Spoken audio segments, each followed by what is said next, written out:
I enjoy working with my hands. Been a craftsman most of my life. In education terms, I'm tactual kinesthetic. That means I fidget with my hands.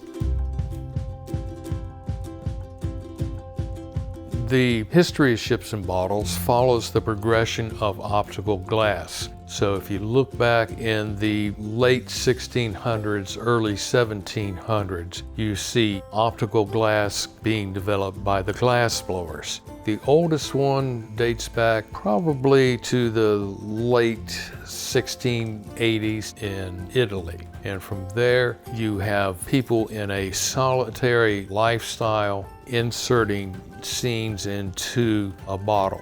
And then during the World Wars, some of the European prisoners would make them in exchange for luxury items. In later years, it has progressed thanks to people writing books and then now producing videos about how to make ships and bottles.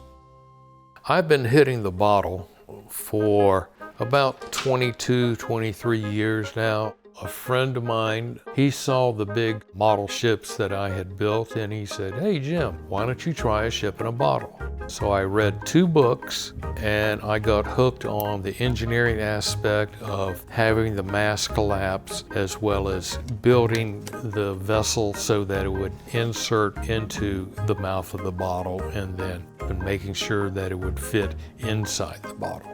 The art of ships and bottles requires a lot of patience. In fact, they are also known as patience bottles. And I joke and say that you either have patience or you lose it.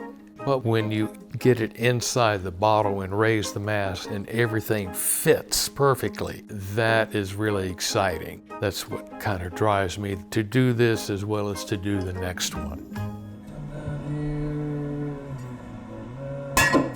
There are several fun parts of creating a ship and bottle.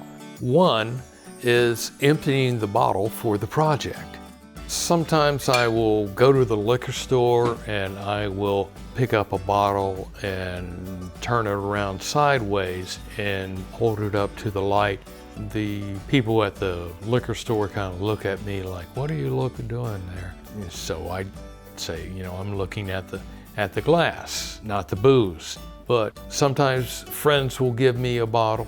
A lot of times now with the internet, I find bottles on eBay or various websites. But the most difficult part is deciding what vessel that you're going to make. There are so many sailing ships throughout the history, and finding one that's new to me, that's challenging right there. I have a lot of the standards that I have requests for, such as pirate ships and clipper ships and sailing ships of a certain time period, but deciding on what ship to do, that's a challenging aspect.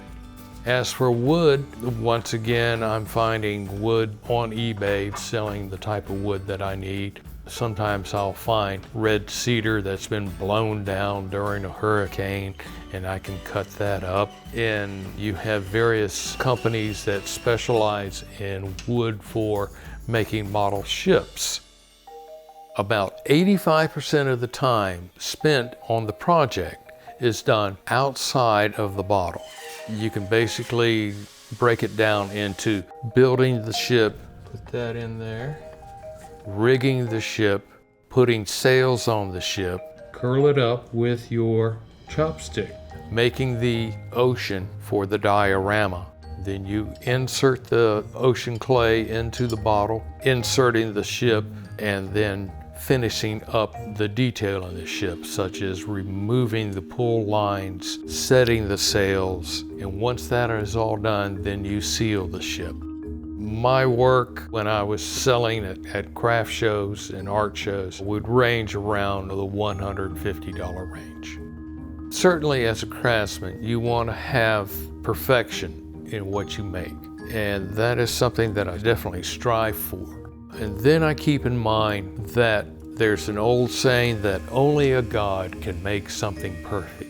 If you make something perfect, then you anger the gods. And so I make plenty of mistakes, so I'm making a lot of appeasements to the gods.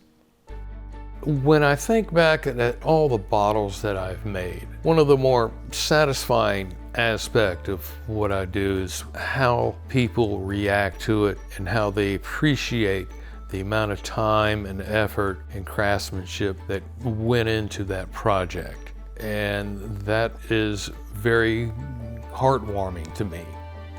What I see in the future is that the older generation is going to inspire the younger generation in preserving this art.